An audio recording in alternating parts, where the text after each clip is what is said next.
Hii ni kufunguliwa.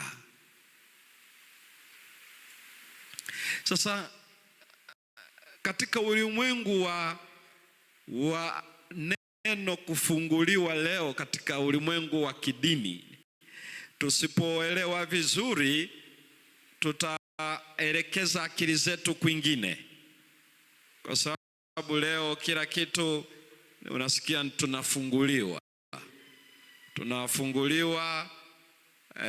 mikosi ya ukoo, tunafunguliwa ugonjwa. Mtu anaugua anasema afunguliwe, hajapata mtoto, kuna huduma ya kufungulia, ama wanasikia kuachilia lugha zingine. Kama ni habari za mahusiano, anasema amefungwa mara yanafunguliwa. Kama ni habari ya kiuchumi, wanasema uchumi umekwama mahala, kuna kufunguliwa. Sasa kwenye ulimwengu huu ambao hili neno kufunguliwa limekuwa linatajwa sana, ni rahisi akili zetu kutoka kwenye eneo ambalo Mungu ameelekeza kanisa lake. Kwa hiyo linaitwa kufunguliwa, na ni tafsiri ya neno la Kiingereza. Katika utunzi wa neno hili ni katika lugha ya Kiingereza linatumia neno unleashed. Unleashed ni neno la Kiingereza lenye maana ya fungulia, kwa maana ya kamba imemfunga mnyama, na hili neno linatumika kuonyesha fungulia mnyama aliyefungwa, na hasa mbwa amewekwa kama katika kizuizi cha kamba shingoni. Leige, ambao ndio neno ile Old French original yake, ambao Kilatini wanaita laxus, ambacho hilo neno ndio maana achilia, mfungue, ondoa kamba shingoni, na ili aweze kwenda kutekeleza jambo fulani. Na hilo ndio neno unleashed. Unleashed kwa Kiingereza. Sasa kwa Kiswahili kusikia kufunguliwa ni rahisi kutoka eneo hilo. Kwa nini kufungulia? Sasa sikiliza vizuri, kwa nini somo hili linataka tujue kitu gani hasa. Somo hili limejenga juu ya Roho Mtakatifu peke yake. Roho Mtakatifu, kwamba tunaweza kuruhusu tendaji wa Roho Mtakatifu na tukafunguliwa na yeye, na anatufungua kwa kufanya nini? Sikiliza vizuri muktadha wa somo hili, siku 10 zote. Hii ni kwenye sehemu ya kwanza ambayo ni muktadha wa somo la siku zote 10. Mzigo wake uko wapi? Ni Roho Mtakatifu. Kwa nini Roho Mtakatifu na kufunguliwa? Kwa sababu sio kufunguliwa ugonjwa, sio kufunguliwa uchumi, sio kufunguliwa mahusiano na wanadamu, sio kufunguliwa habari ya hiki katika uzima wa sasa. Hapana, ni kufunguliwa kuna kuhusu na Roho Mtakatifu. Mwandishi ameeleza miongoni mwa ahadi kubwa na ya thamani kuliko zote ni Roho Mtakatifu. Lakini kwa bahati mbaya waumini wameifungua ahadi kidogo sana, haijafunguliwa inavyotakiwa. Ndio maana nasema usikie kwa nini unleashed, kwa nini kufunguliwa. Ni swala la Roho Mtakatifu. Kwa nini uelewa wetu umekuwa mdogo sana kuhusu Roho Mtakatifu, na hivyo hatufunguliwi kwa sababu hatuijui hiyo ahadi. Na tunapofunguliwa na kuwepo kwa Roho Mtakatifu, ni nini hasa mwandishi anaeleza, nini matokeo yake? Biblia zina aya nyingi sana kuzungumzia juu ya Roho Mtakatifu, na kwa kweli ni nyingi sana, Agano la Kale na Agano Jipya. Wewe andika tu, nitataja hizi aya chache na nitataja maneno haya. Lakini wewe andika. Aya mojawapo ni kitabu cha Nabii Isaya sura ya ile 44 na ile aya 3. Hapa nazungumzia juu ya kumimina Roho Mtakatifu kwa watu wake. Huyo ni nabii Isaya huyo. Roho Mtakatifu atamiminwa kwa watu wake. Na sio tu kwenye hii aya, nataja nikiruka, nikitaja tu kwa mtasari usikie. Roho Mtakatifu atamiminwa kwa watu wake. Lakini pia nabii Ezekiel, nimetaja Isaya kwa sababu ni kabla Israeli hawajaenda, Yuda hajaenda utumwani, ndio maana nataja hivyo. Lakini naenda kwa Ezekiel kwa maana tayari Yuda iko utumwani, na Mungu anamtumia Ezekiel kwenye ile Ezekiel 36 na ile aya 26 na 27. Nitatoa roho yangu ndani, na anazungumzia nitawapa roho mpya, roho yangu ndani yao. Wakati sisi tunazungumza huenda ni badiliko la mioyo yetu, lakini Mungu anazungumzia uwepo wa Roho Mtakatifu kwa watu wake. Na hicho ni kipindi Ezekieli akiwa utumwani, Mungu akimweleza.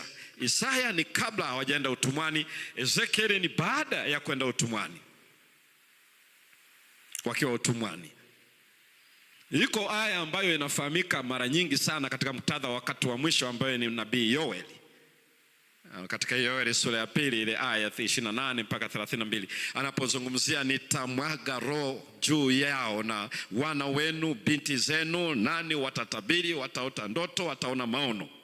Na Petro alitumia hiyo aya kuelezea kilichotokea siku ya Pentekoste, na kinukuu kabisa ni kile alichonatabiri Yoeli katika siku za mwisho. Kwa hiyo Petro alijenga kwanza hotuba yake juu ya utimilifu wa nabii wa Yoeli, lakini akisonda kidole mbele katika siku za mwisho. Kwa hiyo alichokuwa anasema, hii sio siku za mwisho, ila ni utendaji wa alichoonyeshwa nabii Yoeli, na sasa ni kama ndio uzinduzi wake. Alipozungumza pale, akahama akaenda juu mbinguni, Yesu ameketi, na kwa sababu ameketi ndio maana Roho Mtakatifu amekuja ili awape Israeli toba na msamaha wa dhambi. Kwa hiyo hotuba ya Petro ilikuwa juu ya Yesu na kuja kwa Roho Mtakatifu kama ishara Yesu ni nani. Haikuwa kuhusu kunena kwa lugha. Pentekoste sio unenaji wa lugha, wala Pentekoste sio habari ya miujiza. Pentekoste ni kwamba inua macho uone nani sasa hivi, Yesu ni nani sasa hivi. Halafu kuja kwa Roho Mtakatifu ilikuwa ni kuambia wanafunzi tayari Yesu ni mfalme na ni kuhani, na yuko mbele za Baba kwa ajili yetu tupate msamaha na ondoleo la dhambi. Ndio utaiona hizo aya akizungumzia Petro kwenye sura ya 2 na ile aya 30 mpaka aya 32. Na akizungumza hayo yote ndio unaona watu waliobatizwa siku ile. Lakini alianza kwa Roho Mtakatifu kama alivyotabiri nabii Yoeli. Lakini Yesu amezungumzia juu ya Roho Mtakatifu kabla ya kifo chake, baada ya kufuka kwake. Na ziko aya nyingi sana kwenye kitabu cha Mathayo, cha Marko, kwenye kitabu cha Luka na kitabu cha Yohana, na hasa kwa wingi mno kwenye kitabu cha Injili ya Yohana. Lakini andika tu hizi aya. Yesu kabla hajafa alitamka kwenye Yohana sura ya 14 na ile aya ya 16 na 17, nitawaletea msaidizi mwingine. Kiingereza anatumia neno another comforter, mfariji mwingine. Lakini hiyo anapotaja ndio Roho wa kweli, anamtaja moja kwa moja. Kwa baadhi ya watu ambao wanamchanganya, wanasema Yesu Kristo ndio Roho Mtakatifu huyo alipoenda na akarudi ndio yeye huyo. Yesu amezungumza neno tofauti. Siku moja wanaambia watu wa Mungu ya kwamba unajua tafsiri hizi za lugha ya Kiswahili, Kiingereza na zingine zinaweza wakati fulani zinaweza ukafikiri ni kitu kinachosemwa kile, kwa sababu tunataka tuyawe kwenye matumizi yetu. Lakini anaposema msaidizi mwingine, parakletos, alos, yale maneno ambayo ametamka kama mfariji, kama nani, msaidizi mwingine, ni ametumia neno alos. Na unajua Wayunani wana maneno mawili yenye maanisha ya mwingine. Moja ni alos na jingine ni heteros. Sasa akitaja alos anazungumzia mwingine wa aliye na sifa kama zangu, another of the same nature, same kind. Allos. Akitaja neno heteros ni mwingine asiye kama mimi, kwa maana ya sifa hana kama mimi. Another, heteros. Sasa hapa ametumia neno allos, na waletea msaidizi mwingine, kuonyesha wale wanaofikiri eti Yesu alipoenda mbinguni alafu ndiye atakashuka akiwa huyo kwa mfano wa Roho Mtakatifu. Hapana, ni mwingine ila ana sifa kama alizonazo yeye. Na ndio maana watu wanaodhani Roho Mtakatifu sio Mungu, ukienda kwenye lugha ya moja kwa moja kwa Kiyunani inaitengua hiyo hoja, kwa sababu anakuja mwingine aliye kama mimi, mwenye sifa kama zangu. Na ndio maana utaelewa ni kwa nini watu wanataka kusema Yesu sio Mungu, kwa sababu ukishasema Yesu sio Mungu, moja kwa moja Roho Mtakatifu pia hawezi kuwa Mungu. Na kwa bahati mbaya, kama Roho Mtakatifu hawezi kuwa Mungu, basi hakuna atakayeokolewa. Na ndio maana ni vizuri kujua kwa nini msitizo mkubwa ndani ya siku 10 Roho Mtakatifu. Roho Mtakatifu. Na baada ya kifo chake akafuka. Ziko aya pia nyingi alizozieleza, lakini mojawapo aliyoeleza ni imeandikwa kwenye kitabu cha Matendo sura ya 1 aya ile ya 4 na ya 5. Anawaambia ya kwamba angalieni na waleteeni ahadi ya Baba yangu, Roho Mtakatifu. Kaeni kwanza na waletea ahadi ya Roho Mtakatifu. Hata ukienda Luka 24 utaangalia kuanzia aya 45 mpaka 49. Anazungumzia subirini kwanza mvikwe uwezo utokao juu. Anazungumzia juu ya Roho Mtakatifu. Kwa hiyo kabla hajafa alizungumzia Roho Mtakatifu, na baada ya kufuka kwake alizungumzia Roho Mtakatifu. Mwandishi anasema hii ahadi haijafunguliwa kwa kiwango cha juu cha waumini. Roho Mtakatifu ndio maana ipo kufunguliwa. Hakuko kwenye uchumi, haiko katika afya, haiko katika uzao, haiko katika jambo lolote. Kufunguliwa huku kunakotajwa ni uwepo wa Roho Mtakatifu ambaye atatufungua tukiruhusu uwepo wake. Kuna ambacho naenda kukieleza sasa hivi, kwa nini Roho Mtakatifu katika jambo hili kubwa ambalo linahitajika ndani ya siku hizi 10. Hicho ndicho anachoeleza. Kwa nini haijafunguka hivyo kwake? Ni kwa sababu uelewa juu ya uwepo wa Roho Mtakatifu ni mdogo sana. Nitapata mfano tu katika Biblia. Niombe tu pastor, kama una microphone hapo, tusome katika kile kitabu cha Mathayo sura ile ya 7 aya ile ya 7 hadi ya 11. Na hii ni aya ambayo inaonekana kunakshi sana katika fursa ya sala, lakini iko uelewa wetu na hiyo aya uko nje kabisa, na ni vizuri kufahamu. Hebu soma Mathayo sura ya 7 na ile aya ya 7 hadi 11. Biblia takatifu inasema, Mathayo 7:7. Ombeni nanyi mtapewa. Sawa. Tafuteni nanyi mtaona. Ndio. Bisheni nanyi mtafunguliwa. Sawa. Aya ya 8. Ya 8.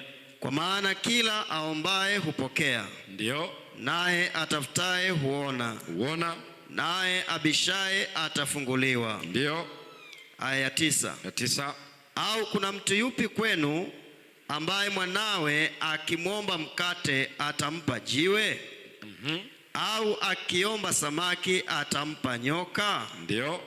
Basi ikiwa ninyi mlio waovu mnajua kuwapa watoto wenu vipawa vyema. Sawa. Je, si zaidi sana Baba yenu aliye mbinguni atawapa mema wao wamwombao? Umesikia anachokieleza pale? Ombeni nanyi, tafuteni nanyi, bisheni nanyi. Sasa haya maneno watu kinapoyasikia, anasikia omba utapewa, tafuta, bisha. Sasa usikilize sasa anachokieleza. Utazungumzia mahitaji yetu, nitazungumzia afya yangu, tazungumzia kama ni mwanafunzi anazungumzia kufaulu, anatafuta ajira, anazungumzia katika kuomba kazi. Ni mgonjwa, tazamia abishe na kumfungulia, maana yake ni yeye aweze kupona, na hivyo na hivyo na vile na vile. Lakini Biblia inaeleza kama ninyi mlio waovu mnaweza kuwapa watoto wenu vipawa vilivyo vema, je, Baba yenu wa mbinguni hatawapa mema? Sasa naposikia neno mema, ni kweli kwamba ukiangalia afya nzuri ni mema, ukiangalia hiki ni mema, lakini hivi kweli ndicho anachomaanisha?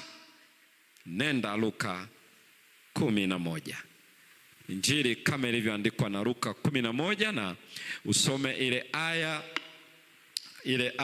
ya 11 hadi aya 13. Sikiliza hicho anachosema hapa. Luka 11:11 hadi 13. Maana ni yupi kwenu aliye baba? Labda uanze ile aya ya 9. Aya 9 inasema, nami nawaambia, ombeni nanyi mtapewa. Ndio. Tafuteni nanyi mtaona. Bisheni nanyi mtafunguliwa. Aya 10, kwa kuwa kila aombaye hupokea, naye atafutaye huona, naye abishaye atafunguliwa. Maana ni yupi kwenu aliye baba? Ndio. Ambaye mwanawe akimwomba mkate atampa jiwe? Au samaki, badala ya samaki atampa nyoka? Au akimwomba yai atampa inge? Basi ikiwa ninyi mlio waovu mnajua kuwapa watoto wenu vipawa vyema, ndio, je, Baba aliye mbinguni hatazidi sana kuwapa Roho Mtakatifu hao wamwombao? Sana nawasikiliza vizuri hapa. Kwenye ile Mathayo sura ya 7 alimalizia na ile aya ya 13 akisema, je, Baba yenu wa mbinguni hatawapa mema wao wamwombao? Kwenye Luka anamalizia hiyo aya ya 13, je, Baba yenu wa mbinguni hatawapa nini? Hatawapa nini kanisa? Roho Mtakatifu. Hizi aya hazizungumzii tuombe mkate, tubishe kwa ajili ya mkate. Hakuna. Yesu anazungumzia Roho Mtakatifu. Na kwa sababu katika ulimwengu wa kidini hizo aya unasikia mtu, ombeni nanyi mtapewa, tafuteni nanyi mtaona, bisheni mtafunguliwa. Kwa hiyo hivi unafunguliwa, ukiomba unabisha, unafanya hivi. Kumbe hasemi hayo, anazungumzia Roho Mtakatifu. Na ni kwa sababu ya kutoelewa hii ahadi haijafunguliwa kwa kiasi kikubwa.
kubwa na waamini hiyo.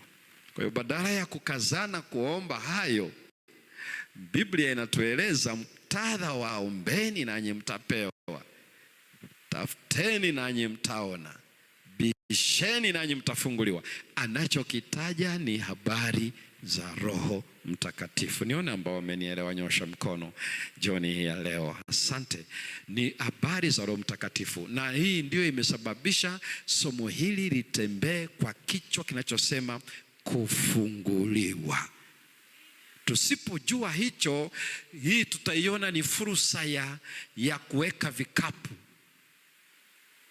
Tujazie unga, tujazie hiki, tufanye hiki. Maana somo linasema kufunguliwa.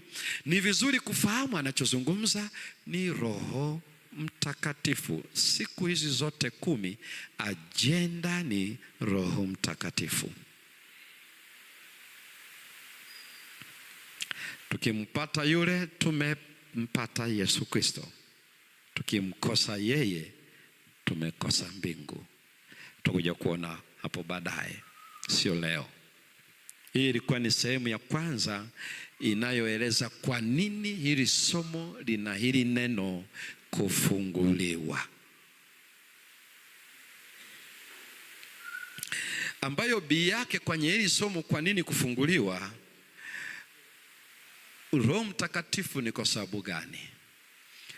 Ninyi mnakumbuka alieleza kwenye Matendo 1:8, ambayo ni aya muhimu sana katika Agano Jipya.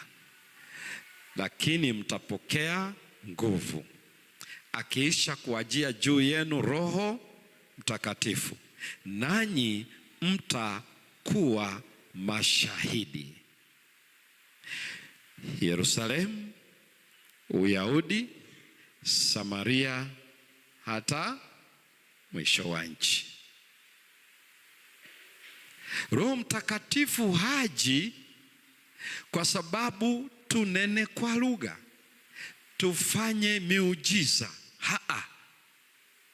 Yesu alitaja akasema, huyo atanishuhudia mimi. Kazi kubwa muhimu mno ya Roho Mtakatifu, kwa nini amekuja, ni kuhakikisha mimi na wewe tunamjua Yesu Kristo. Ndio maana Petro alisema Roho Mtakatifu amekuja kwa sababu Kristo ameketi, amekuja kutujulisha Yesu ni Mwokozi, ni mwombezi, kuhani mkuu, ni mfalme. Ngoja kuona jinsi inavyozungumza hiyo. Lakini jambo la pili, hayo mnayafanyaje? Mtakuwa mashahidi. Mtakuwa kwenye mwendo toka Yerusalemu, nenda Uyahudi, nenda Samaria, hata mwisho wa nchi. Ishara ya juu isiyo na kizuizi, nisikize vizuri, inayoonyesha ya kwamba Roho Mtakatifu yu kazini. Moja ni namna ninavyomjua Yesu. Yesu ni nani kwangu? Na tutakuja kuangalia somo la kwanza, ndio maana linakuwa somo la kwanza tunapokwenda hii sehemu ya pili, ambayo ndio somo la kwanza kabisa katika hizo siku 10. Na ni kazi ya Roho Mtakatifu kuhakikisha tunajua Yesu ni nani. B, kazi kubwa ya pili ya Roho Mtakatifu ni sisi kuwa mashahidi. Na shahidi maana yake tunaweza kueleza Mungu alivyo kwa maisha yetu na kwa maneno yetu. Hii inaitwa shahidi, witness, maritus. Hii ndio wajibu wake mkubwa sana. Katika ile ya kwanza, kumjua yeye, ndipo unasikia neno tunda la Roho inayotajwa kwenye Galatia 5. Hii ya pili katika kuwa mashahidi, ndio unazungumzia juu ya karama za Roho, ambazo kazi yake ni huduma kwa ajili ya wanadamu wenzetu. Kwa hiyo ni vizuri ujue, ndio maana anatoa tunda la Roho, anatoa tunda kwa maana ya tabia, na anatoa karama. Hana wajibu mwingine wowote isipokuwa huo. Anatoa tabia ya Yesu na anatupatia karama ili tutumike kwa ajili ya ufalme wa Mungu. Ni hizo sababu kubwa mbili peke yake. Kwa hivyo anaposema tumefunguliwa, maana yake tunatumika, tunakwenda katika mwendo, na lakini pia tukiwa tumeungana na yeye. Sasa hapa ndipo tunaenda kuona leo somo la kwanza. Baada ya kusema hilo, dakika zilizobaki hizi sasa tuingie kwa somo la kwanza. Lina kichwa kinachosema mjue Yesu kama Mwokozi wetu aliye hai. Mjue Yesu kama Mwokozi wetu aliye hai. Tuombe. Baba yetu wa mbinguni, huu ni wasaa ili mwanao atukuzwe ndani ya maisha ya kukutii wewe. Tufungulie tuweze kujua kwa uwezo wa Roho Mtakatifu kwamba Yesu ni Mwokozi wetu na aliye hai. Katika jina la Yesu Kristo, amina. Somo hili limejengwa katika kitabu cha Matendo sura ya kwanza. Soma aya ya kwanza mpaka aya ya 3. Hii ndio aya iliyojenga hili somo la kwanza. Mjue Yesu kama Mwokozi wetu aliye hai. Matendo sura ya kwanza aya ya kwanza hadi aya ya 3. Pastor. Biblia inasema, kitabu kile cha kwanza nalikiandika, sawa, Theofilo, katika habari ya mambo yote aliyoanza Yesu kufanya na kufundisha. Ndio. Hata siku ile alipochukuliwa juu, alipokuwa amekwisha kuwaagiza kwa Roho Mtakatifu wale mitume aliyowachagua. Ndio. Wale aliowadhihirishia nafsi yake kwa dalili nyingi baada ya kuteswa kwake. Ndio. Ya kwamba yu hai. Akiwatokea muda wa siku 40. Akawashuhudia ya kwamba yu hai. Akiwatokea kwa muda wa siku ngapi? 40. Na kuyanena mambo yaliyohusu ufalme wa Mungu. Ufalme wa Mungu. Naomba msikilize vizuri. Kwa nini Yesu baada ya kufuka kwake alibaki akiwatokea wanafunzi wake siku 40? Naomba usikilize vizuri. Agenda ni hii: niko hai. Kwa nini aliwafundisha yaliyohusiana na yeye, kuanzia Torati, manabii na vitabu vile vya maandishi, kwa maana vyote katika Agano la Kale wakati wote ilikuwa Biblia. Lakini agenda kubwa aliyokuwa nayo ya kwamba yu hai, ni mimi nimefufuka. Ilihitajika siku 40 akiwafanyia mtasali aliyowafundisha, kama Biblia ilivyokuwa imetabiri juu ya huduma, maisha yake, kifo chake na ufufuo wake. Na anasitiza, kila alipokutana nao aliwasitiza niko hai, muda wote wa siku 40 alipokuwa anajifunua kwao. Kwa nini? Kwa nini? Naomba usikilize vizuri hapa.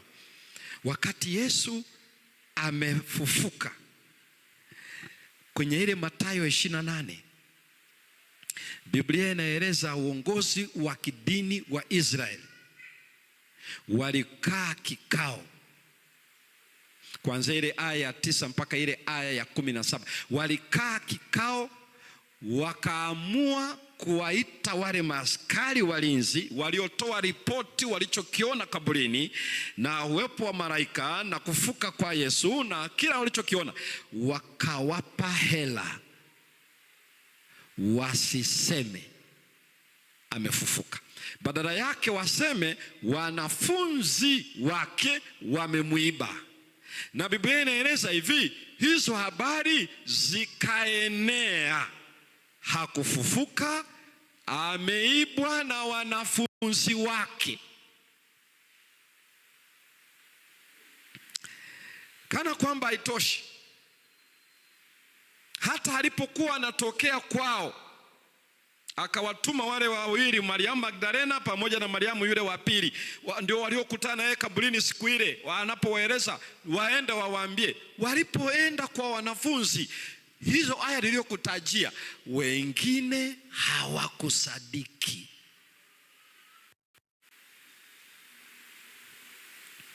Kwenye kitabu cha Marko sura ya 16 kuanzia ile aya ya 10, hebu nenda usome hapo aya ya 10 mpaka aya ya 14. Hebu soma Marko sura ya 16. Ni mojawapo ya aya anajidhihirisha kwao, na uone matokeo ya ule uongo ulivyoathiri sio tu wale ambao hawamjui Yesu na kwamba wamkiri, hata waliokuwa wanafunzi wake. Hebu soma usikie. Marko 16 aya ile ya 10 mpaka ile aya ya 14. Biblia inasema, ndio, huyo akashika njia akawapasha habari wale waliokuwa pamoja naye. Sawa. Nao wakali wanaomboleza na kulia. Bado wanafunzi wanaomboleza na wanalia kwa sababu Yesu amekufa. Walakini hao waliposikia kama yu hai, ndio, naye amemwona, hawakusadiki.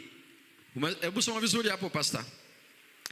Walakini hao waliposikia, hao waliokuwa wanasikitika wanaomboleza tangu siku ile amekufa Ijumaa, leo ni siku ya kwanza ya juma, Jumapili, wanalia na kuomboleza. Wamekuja hawa kina mama, wamewaambia tumekutana yeye na ametuambia anatutangulia kwenda Galilaya. Bado soma hiyo aya usikie. Hao soma.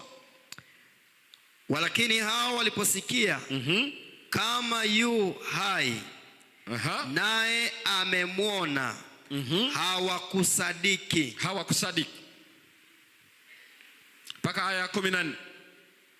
Baada ya hayo akawatokea watu wawili miongoni mwao, ndio, ana sura nyingine.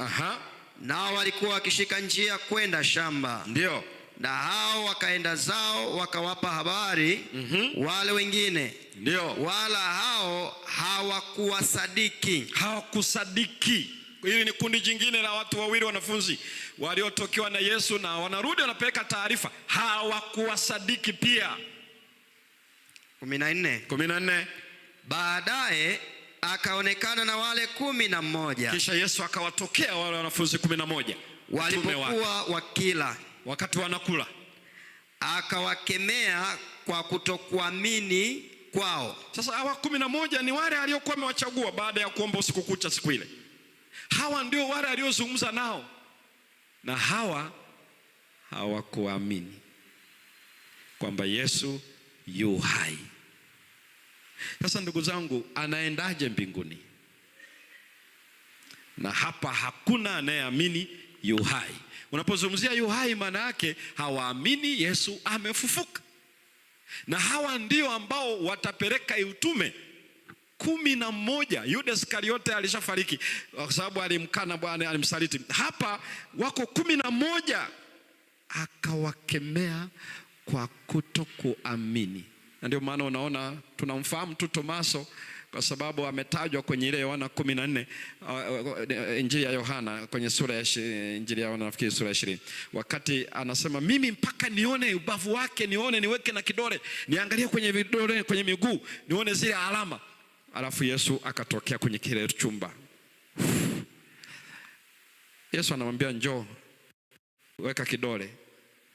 Hakufanya, alisha kusema Bwana wangu na Mungu wangu. Na Yesu akamwambia heri wao wanaosadiki pasipo kuona. Kwa hiyo ilikuwa kazi kubwa mno ya kuaminisha huyu ndiye yule mliyekuwa naye miaka 3.5. Ndiye aliyekufa siku ile mkiona juu ya mlima Golgotha. Huyu ndiye aliyekufa, akathibitishwa amekufa kabisa. Huyu ndiye aliyezikwa, na huyu ndiye aliye hai. Mjue Yesu kama Mwokozi wetu aliye hai, sio aliyekufa tena, aliye hai. Na hiyo ilikuwa inamaanisha nini? Maana yake Yesu alibaki atafundisha hawa watu wajue yu hai, hayuko tena kaburini. Na kwa nini hiyo ni muhimu sana mbele yao? Kwa nini ni muhimu sana? Mambo makubwa mawili. Ni muhimu sana kwa sababu mambo makubwa mawili. Ndio maana utaona ushuhuda kitabu cha Matendo, utaona kila wanapohubiri, sisi tu mashahidi wa kifo na wa ufufuo wake. Sisi tu mashahidi. Utaona Matendo 2:32, Matendo 5:30 na 32. Matendo ngapi utaona wanahubiri, mpaka hata wakiandika sisi ni mashahidi, tuliona alifufuka. Utaona ujumbe wao yu hai, Yesu amefufuka, sisi ni mashahidi. Ujumbe wa Yesu aliyefufuka ulikuwa ndio mzigo mabegani mwa wanafunzi. Maana yake tunamsema, tunamtii aliye hai. Na hiyo ni kwa sababu ya zile siku 40. Kwa nini? Ilikuwa ni kufuta kilichokuwa kimesambaa katika ulimwengu ule wote. Yesu hakufuka, Yesu ameibwa. Mpaka wanafunzi wake hawakukumbuka. Aliwaambia nitakufa, siku ya 3 nitafufuka. Hiyo yote iligubikwa, hata wao hawakusadiki. Na kama hawakusadiki, hawana ujumbe, hawana chochote, hawana ujumbe, kwa sababu ujumbe wao ni huu: Yesu aliyekufa, Yesu aliyezikwa, Yesu amefufuka, yu hai. Na maana yake ni kwamba ameshinda kaburi na ameshinda kifo. Kwa lugha nyingine ni kwamba hatuna kitakachotuzuia, chochote kitakachotuzuia tusimtii yeye hakipo. Hata tukifa, aliyetuokoa yu hai. Kwa hiyo ilikuwa ni agenda kubwa mno. Ndio maana kwenye ile Paulo mwenyewe anaiandika ile agenda, anapohitaja hiyo fundisho kuhusu ufufuo, doctrine of resurrection, kwenye ile Wakorintho ya kwanza sura ya 15, sura nzima. Sisi mara nyingi watu tunasoma yale maneno ya mwishoni, na mara nyingi tunayasoma wakati upi? Tunafanya huduma ya mazishi. Nawaambieni siri, hatutalala sote tunabadilika, kufumba na kufumbua, twavaa kutokufa kwa. Tunadhani siku hiyo Paulo alikuwa anazungumza akiwa na majeneza ya marehemu pale. Hapana, ilikuwa ni fundisho sura nzima anaandika kwa Wakorintho. Ukiona ile kuanzia ile sura ya 15 kuanzia ile aya ya 12 mpaka aya ya 18, anasema mbona watu kama kuna kiama, kama Yesu alifuka, mbona watu hawaamini kuna kiama ya wafu? Kwa nini watu wana mashaka ya kwamba watu wanaokufa watafuka? Alafu akaeleza ikiwa hakuna kiama ya wafu, maana yake Yesu hakufuka. Na kama Yesu hakufuka, tungaribo katika dhambi, na wote waliolala kwa jina lake wamepotea. Na sisi tunaohubiri tu waongo, kwa sababu tunashuhudia Mungu amemfufua wakati hakumfufua. Yaani fundisho la ufufuo wa Yesu ni hivi: yule anayesema hayuko dhambini ni nani? Ni yule anayesadiki kaburi liko wazi, sio kwamba walimuiba, lakini alifufuka na yu hai. Ikiwa maana yake ni hiyo, ndio maana kila unapohubiri unasikia alifufuka, yu hai, anakuja. Maana yake hawatishwi chochote. Kwenye miaka ya 86 kuelekea mwaka 100, wakati amebaki tu mtume mmoja katika wale 12, mmoja tu, wengine wameshauawa, ambaye ni nani? Ni Yohana wa Patmo. Akiwa kile kisiwa cha Patmo katika miaka ya uzee, Yesu anapokutana na yeye, ni kipindi ambacho Ukristo unateswa mno na empara wa Rumi. Yule mkuu askari, mfalme wa Rumi, anatesa Ukristo aufute katika ulimwengu huu. Na Yohana akapelekwa kile kisiwa. Na ngoja uone kitu cha pekee. Yesu anapokutana na yeye pale, Yohana hakuwa na ujumbe mwingine. Anaposema andika upeleke makanisa 7, kwenye ile Ufunuo 1 aya ya 17 na 18, anasema andika, mimi ni wa kwanza na wa mwisho, na nilikuwa nimekufa lakini niko hai, ninazo funguo za mauti na kaburi. Anasema hivi, Yohana hamwambii nendo waambie wa Efeso, kawaambie wa Sardi, kawaambie wa Simina, kawaambie Pergamo, kawaambie Philadelphia, hayo makanisa yote 7. Hawaambii kwamba nendo waambie nitazuia mateso, nitaondoa hiki na kile. Ila anasema hivi, nendo waambie ile makanisa hivi, nina ufumbuzi wa kifo. Mimi nilikuwa nimekufa, niko hai. Maana yake kifo, wasitishiwe na kifo. Ndio ilikuwa message yake. Nilikuwa nimekufa lakini niko hai na nina funguo za mauti na kaburi. Ndio maana ulikuwa ndio ujumbe wa mitume. Yesu amefuka, yu hai. Kwa hiyo ilikuwa ni mambo mawili. Kwa nini habari ya Yesu yu hai ni muhimu sana? Moja ilikuwa ni hii, kwamba wao wakikutana na kifo kwa ajili ya jina la Yesu, sio mwisho wa maisha yao, watafufuliwa tena. Hiyo ndio ilikuwa agenda yake. Kwa hiyo wakikutana mateso ambayo yalikuwa mbele yao tu kidogo, siku sio nyingi watakutana na yenyewe. Walipigwa viboko, wakiwa uchi, walitupwa gerezani, waliuawa kila namna, kwa namna mbalimbali. Kwa nini hawakurejea nyuma? Wanasema sisi hatuwezi kuacha kumhubiri yeye ambaye sisi tunamtii, maana hatuna jina jingine chini ya mbingu aliyopewa wanadamu kuokolewa kwalo. Na wanasema hebu wapimeni ninyi, fanyeni maamuzi ninyi, kwamba tuwasikilize ninyi au tumsikilize yeye ambaye alikufa akafuka na sisi tu mashahidi. Yani ukweli leo ninyi muamue kutuzima ambaye sisi ni mashahidi, alikufa akafuka. Maana yake hamuna cha kutufanyia, hakuna cha kututisha. Mnaweza mkatuua, ila hamwezi kutufanya tusiseme yu hai. Ndio maana chochote walichofanyiwa hawakurudi nyuma. Somo hili linakuja likiwa na maana hii ya kwamba maisha yako na maisha yangu leo, swala hili linalozungumzia habari Yesu hakufuka ni kidogo sana kwa baadhi ya dini ulimwenguni, na hasa sio hasa waliobobea katika vitabu vyao. Maana hata kwenye Qur'ani, wanaoifahamu Qur'ani vizuri, wanakiri ya kabisa ya kwamba Yesu alikufa na akafuka. Baadhi yao wanaofikiri alibabaishiwa mtu mwingine ni tafsiri zao na sio kama Qur'ani inavyoeleza. Wanajua kabisa alifuka, ndio maana wanasema ndio ishara ya kiyama. Yesu mwenyewe ndio ishara ya kiyama. Na kwa lugha nyingine wanajua kabisa alikufa na akafuka. Na kwa sababu ya ukweli huo, maana yake hatuna sana ule upinzani wa kusema Yesu hakufuka. Ila kwa nini ni muhimu wewe na mimi niweze kufahamu? Maana yake ni kwamba ikiwa una Yesu mwokozi wako aliye hai, maana yake alifufuka. Huyo ndiye ametolewa dhambini. Paulo anaandika kama tunaamini Yesu alifufuka, hapo ndipo hatuko tena dhambini, kwa sababu Yesu yu hai. Maana anaeleza hatuna kitakachotuzuia katika maisha haya. Wewe na mimi tunaishi katika kipindi ambacho zahama ya wakati wa mwisho inazidi kukolea. Hatujaahidiwa magonjwa yatatukimbia, wala hatujaahidiwa hali itakuwa nzuri ya maisha ya kimwili. Badala yake Biblia imeeleza wote wanaopenda maisha ya utauwa wataudhiwa. Na bado akaeleza itatupasa kuingia mbinguni kwa njia ya dhiki kuu. Na unajua yote ni anukuu, ni mafungu, na tunanukuu yote kichwani hizi aya.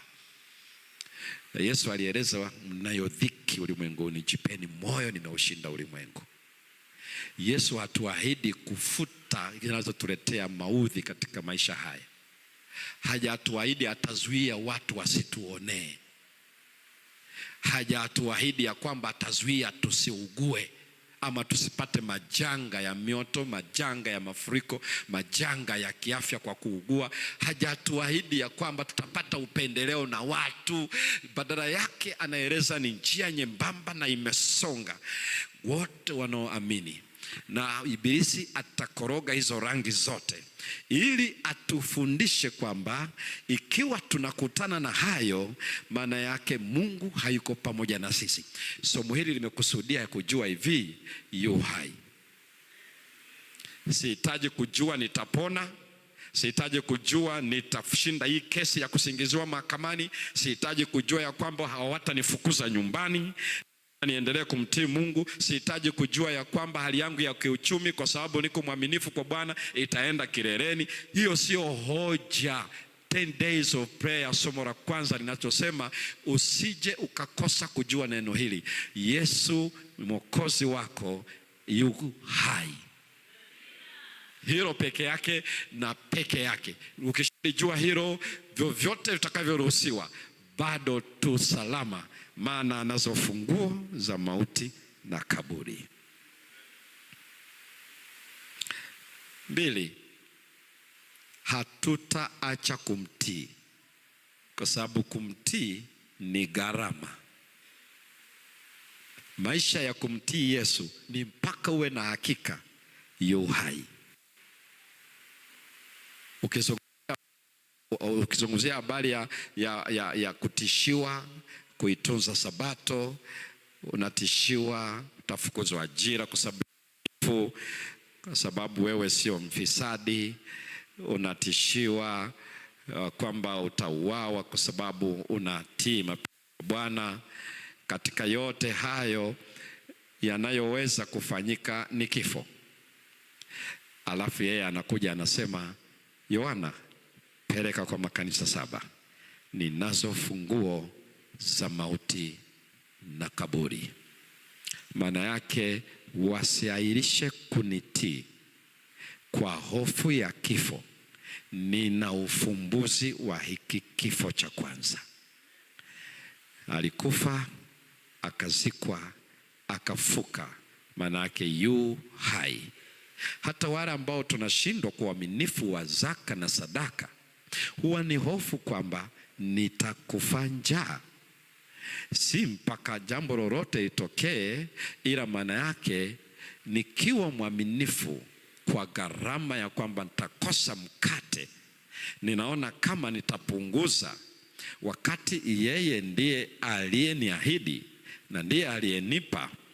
Hutapata waumini wasio waaminifu kwa matoleo. Kwa nini? Yuko hai. Kwa sababu yuko hai, hata mimi na wewe kwa kuwa waaminifu kwake tutakuwa hai. Hii ndio kusudi la somo hili. Hatuna tishio kwamba Yesu hakufufuka, ila tuna tishio la kuwa waaminifu kwake. Tunatishia kukabili mamlaka za dunia hii, kuishi ukweli na kuusema ukweli. Kinachotutisha mpaka hatui wa kweli mbele ya mamlaka za dunia, mbele ya jamii, katika familia, huwa ni tishio la kifo. Unapoendelea kusoma hata mwongozo wa robo hii, ya kwamba uwe na mtazamo wa kiroho. Yuko gerezani Paulo, lakini yuko vizuri kabisa na Mwokozi wake. Habari njema ni hii: kwa kuwa yuko hai, siku akija atafuta kila chozi. Mpango wa kufuta kila chozi sasa hivi haupo, ila atakapokuja. Mungu akujalie na anijalie na mimi nimjue Yesu kama Mwokozi wangu, Mwokozi wako aliye hai. Kwa kuwa yuko hai, tukiwa waaminifu hata kufa, atatuvika taji. Hili ndio neno la Bwana. Hatuna ushahidi wa kwamba Yesu alifuka ama kufuka zaidi ya neno lake. Neno lako ni taa na ni mwanga wa njia zangu. Zaburi 119 na aya 105. Isome neno, isikilize neno, ndio ushahidi. Yesu alikufa, akazikwa, akafuka. Hatuhitaji mpaka tutokee siku ile atuonyeshe kubavuni, atuonyeshe kwenye alama vidole kwenye na miguu, ila watakase kwa ile kweli. Neno lako ndio kweli. Yameandikwa yatuondolee mashaka hayo, ili unaposema uwe na hakika Yesu yu hai. Unapomtii usitishwe na kinachotishia uhai wa sasa. Anazo funguo. Yu hai kwa ajili yako, kwa ajili yangu. Pastor, karibu na Mungu wetu atubariki jioni ya leo kwa jina la Yesu. Amina.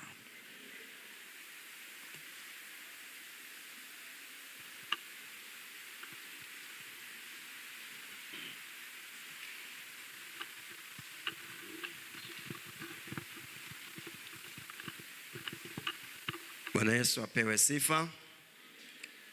Baada ya kuisikia sauti ya Bwana kama ilivyonenwa na mtumishi wake, basi tunaingia katika wakati mwingine wa maombi. Na katika jioni ya leo tunapoingia katika wakati huu mzuri wa maombi, tutakuwa tukiomba kwa ajili ya somo hili ambalo tumelisikia masikioni mwetu, ya kwamba Bwana atusaidie sana kulielewa na kuendelea kulitafakari, lakini pia kulifanyia kazi. Lakini kama kanisa siku ya leo tutaendelea kuomba kwa ajili ya uamsho na matengenezo. Bwana atusaidie kupitia Roho wake Mtakatifu tuweze kufanya uamsho na matengenezo ya kweli, na hasa katika kipindi hiki. Lakini jambo jingine ambalo tutaliomba kama kanisa, tutaomba kwa ajili ya mipango ya kanisa tunapoanza mwaka huu.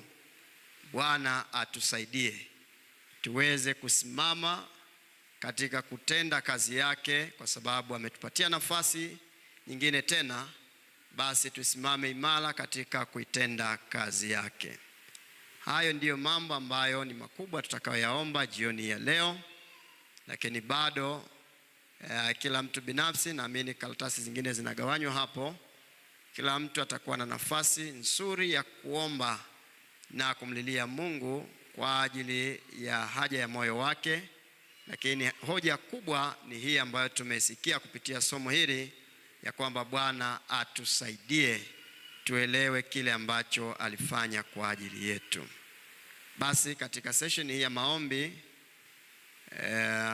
tutasimama, tutaimba wimbo ule namba 135, beti la kwanza na la pili. Wakati tunapoimba beti la kwanza na la pili, kwa wale ambao wamekwisha kuandika karatasi zao na wanatamani kuzirejesha hapo, kuziweka katika boksi letu la maombi, basi mtazileta. Na wale ambao bado hawajaandika, basi andikeni. Tunapokuwa tukiimba mtakuwa mnaleta, na mnapokuwa mkileta, basi mtakuwa mnakuja moja kwa moja mbele hapa, maana tutapiga magoti mahali hapa na tutaongozwa na watu wawili. Kwa hiyo tutasimama tuimbe huo wimbo.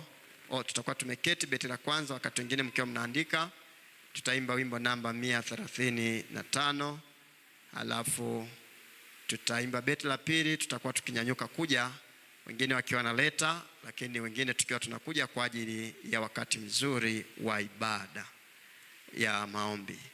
Basi tuimbe wimbo namba 135. Saa heri ya maombi sasa, kwako tunarudi, sumbuku ya kuondoa shida zetu na pungufu taabuni mara nyingi, roho zetu zimepona mashakani, tumeshinda wakati wa saa tamu. Tusimame. Saa heri ya maombi naweza tukaleta karatasi wakati tunatembea kuja kwa ajili ya ibada ya maombi.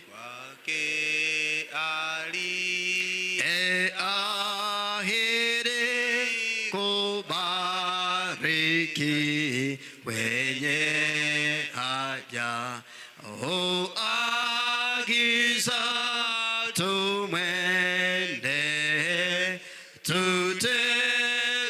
tutegemee neno lake, hivyo tu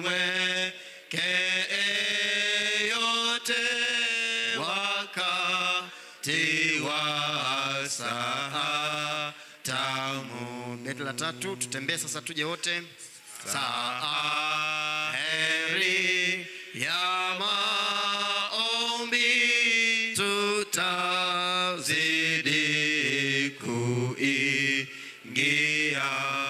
bomani mwetu, na ngome atatuishapo mwendo. Yesu atatusikia, tutamtafuta daima, na tutakapokutana tutamwona sana. Tulie tena, Yesu atatusikia. Yesu atatusikia, tutamtafuta daima, na tutakapokutana tutamwona saa tamu. Basi nitamwomba mama yetu Rehema Magesa, utakuja, tutaomba na watu wawili. Atakuwa mama yetu Rehema Magesa, na baada ya Rehema Magesa basi mchungaji wetu Pastor Pemba ataomba kwa kuhitimisha.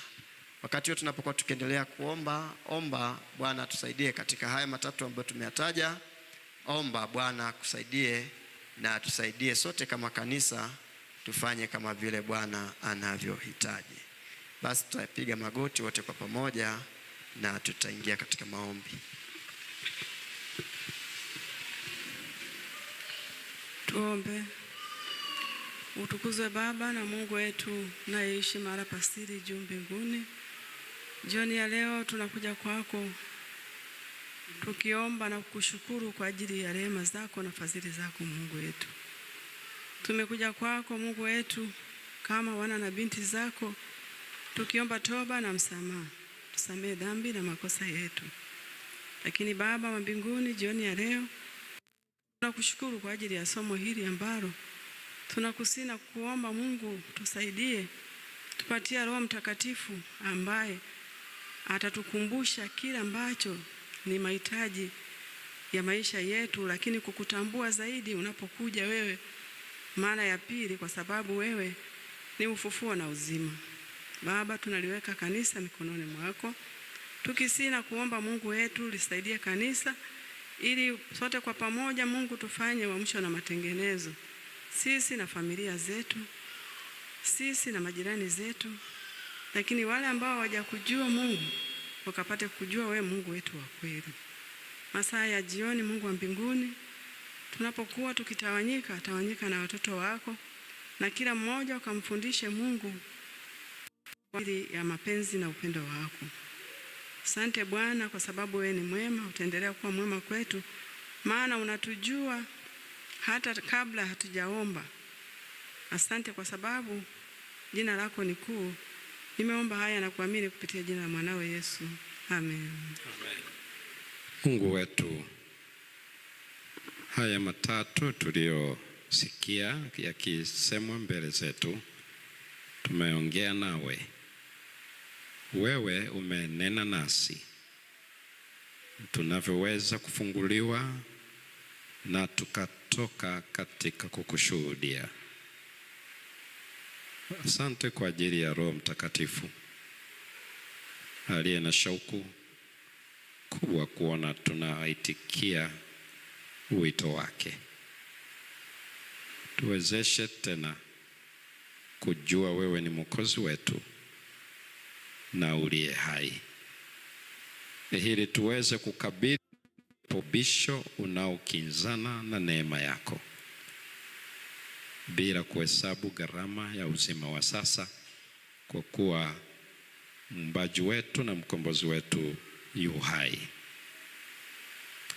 Pale ambako unaitamani tujue na tukuitikie tunaomba utusaidie kukusikiliza, na pale tunapoungama na kutubu, wewe ni mwaminifu, utujalie kuamini unatusamehe. Na asante kutuweka tena kutafakari uwepo wako katika mwaka huu kuliko chochote kilicho mbele yetu ndani ya mwaka huu. Bariki kanisa hili la Kizota, kadri unapotupatia fursa, ukadhihirike kwetu, ukituwezesha kukupenda na kukutii kwa furaha, tunapokutumikia kwa ujasiri na kusubiri marejeo ya Yesu Kristo. Tunaomba katika jina la Yesu Kristo. Amina. Amen. Ada penye